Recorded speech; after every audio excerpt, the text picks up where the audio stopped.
اب آپ کو سب سے پہلے ربیع الاول کی مبارکباد۔ آپ کو بھی مہینہ چاند نظر آ گیا اور انہوں نے چند باتیں کی تو مولا کائنات کا ذکر کیا اور دید مصطفیٰ کا ذکر اور خانہ کعبہ کا ذکر۔ اب خانہ کعبہ کو دیکھیں کہ اس کے اندر لات منات ہبل حزا یہ سارے بت چل کے کہ جب فتح مکہ ہوئی تو رسالت دعا صلی اللہ علیہ وسلم نے سب سے زیادہ حجت اللہ کے شریکوں کو نکالنے کی کس کے جو شرک کر رہے تھے، سب سے پہلے خاتم الانبیاء سب سے کائنات کے معلم وہ کھڑے ہوئے اور پھر بلایا علی کہاں، علی کو بلایا اور یہ نہیں کہا کہ کوئی سیڑھی منگواؤ، علی کو کہا اے علی یہ میری آسا مبارک لو اور یہ بتوں کو گرا دو، یہ میرے خدا کے گھر میں لگائے گئے نصب کیے گئے۔ تو آپ غور فرمائیں کہ سرکار دو عالم نے اپنے ہاتھوں سے نہیں ڈالی، یہ اس پر کبھی غور کیا ہے؟ ہم سارے عاشق لوگ بیٹھے ہیں رسول اللہ کے ماننے والے، میں کبھی اختلافی بات کا عقائد نہیں، میں تو صرف محبتیں بانٹنے والا ہوں، محبتوں کو بیان کر رہا ہوں، تو اچھے لگے تو رکھ لیجیے گا ورنہ سودا واپس کیا کھڑا ہے۔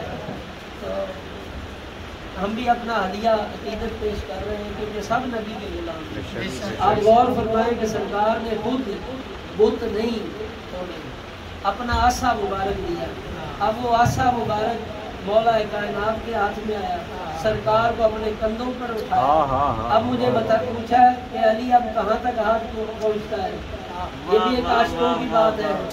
تو پھر وہ ہاتھ پہنچا کیونکہ مولا کائنات کا قد مبارک درمیانہ تھا، حضرت ابو بکر عمر کے درمیان چلتے تو حضرت صدیق اکبر نے کہا آپ کی مثال ہمارے درمیان ہے لفظ لنا، نام نون نام کہ اس طرح کا تھا۔ تو سرکار نے کیونکہ باب مدینہ تو علم تھے، آپ نے فرمایا اگر نون نکل جائے تو لا رہ جائے، نون درمیان سے نکل جائے تو لا رہ جائے گا۔ تو یہ وہ ہستی ہے جس کے قد کا میں نے حوالہ دیا۔ تو جب رسالت ماں کے کندھوں پر آئے اور وہ ہستی آئے جو برادر مصطفیٰ تھا، جو زوجہ بطول تھا، جو نقیب رسول تھا، سورہ توبہ کی تلاوت 11 آیتوں کی کس ہستی نے کی؟ وہ علی المرتضیٰ تھا۔ علی کا ذکر برادر مصطفیٰ کا ذکر ہے، یہ میلاد مصطفیٰ میں ہو رہا ہے۔ سرکار نے اپنے کندھوں پہ سوار کیا اور اسی کے بچوں کو بھی سوار کرتے تھے۔ ایک ضمن واقعہ بتا دوں کہ مولا حسن حضرت رسالت مآب صلی اللہ علیہ وسلم کے کندھوں مبارک پر تھے۔ حضرت عمر فاروق رضی اللہ تعالیٰ پوچھتے ہیں کہ یا حسن کیسی سواری پائی، داتا صاحب کشف المعروف میں لکھتے ہیں تو حضرت سرکار رسالت مآب صلی اللہ علیہ وسلم ارشاد فرماتے ہیں کہ اے عمر سوار نہیں دیکھتا۔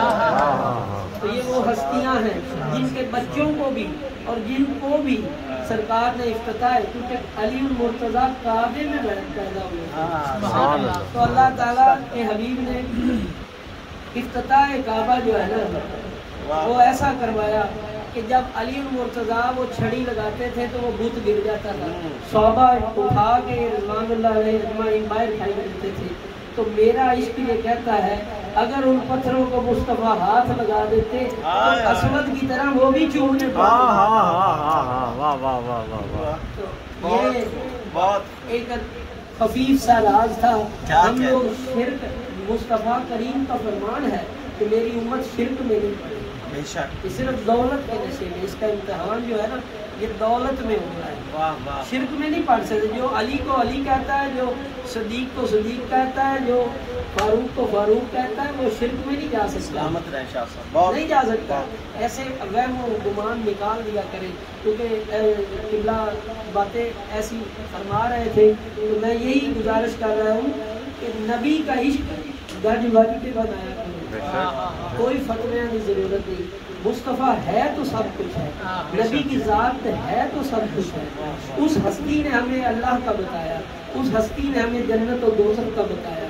وہ ہستی ہے کہ جس کے قلب اطہر پہ قرآن نازل ہوا، وہ ہستی ہے کہ کہ جس کو دیکھ کے صدیق صدیق بنے، جس کو دیکھ کے فاروق فاروق بنے، جس کو دیکھ کر غنی غنی بنے، اور جس کے لیے علی کھڑے ہوتے ہیں۔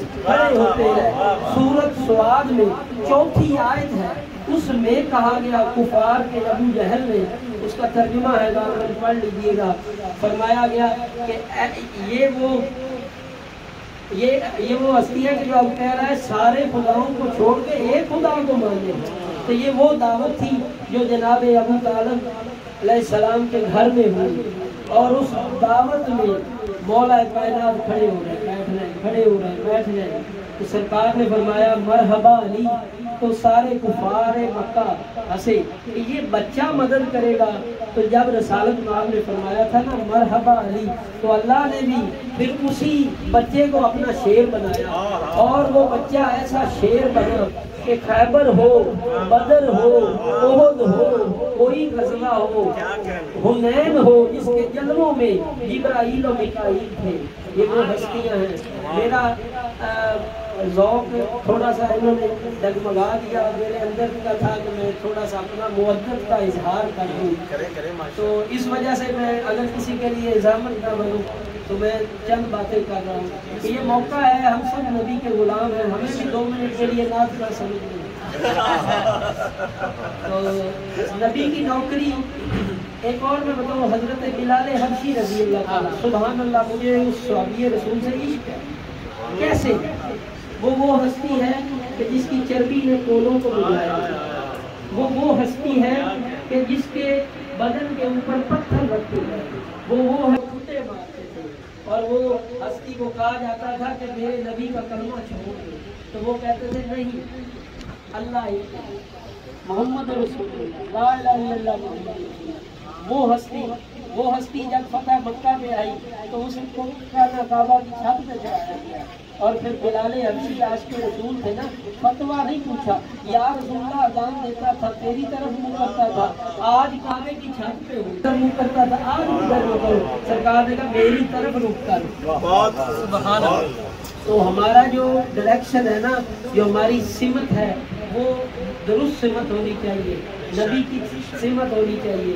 میں عالم و مفتی و قاضی نہیں ہوں، میں تو ایک غلام ہوں، اپنے خیالات کا اظہار کیا، اور جو پہلے میں ان کو اشارہ کر رہا تھا کہ مسجد قبلہ تین میں جو آپ نے فرمایا کہ آپ دیکھیں کہ اللہ کے نبی سجدہ کر رہے ہیں مسجد قبلہ تین میں بیت المقدس کی طرف، اور جب اللہ کا حکم ہوتا ہے تو مصطفیٰ اگر پاکستان کی طرف منہ کرتے تو کعبہ ادھر بنتا نہیں، اگر مصطفیٰ افغانستان کی طرف رخ کرتے تو کعبہ ادھر بنتا، کیونکہ دید مصطفیٰ ہوئی خانہ خدا مکہ حرم کے پاک کی طرف، ابراہیم علیہ السلام اور اسماعیل علیہ السلام نے جو تعمیر فرمایا تو وہ ہمارا کعبہ بنا۔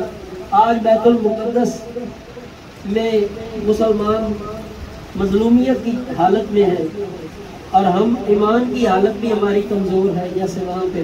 تو خیر، نبی کا میلاد خوشی سے ہر بندے کو، بعض لوگ گانے تو گا لیتے ہیں لیکن نبی کی نعت ہے نا تو سنگڑ لگتا ہے، درود آئے تو سنگڑ لگتا ہے، بولنا نہیں، کھل کے پڑھا کرو صلی اللہ علیہ یا رسول اللہ وسلم علیہ۔ عبداللہ شاہ صاحب نے بہت خوبصورت گفتگو فرمائی۔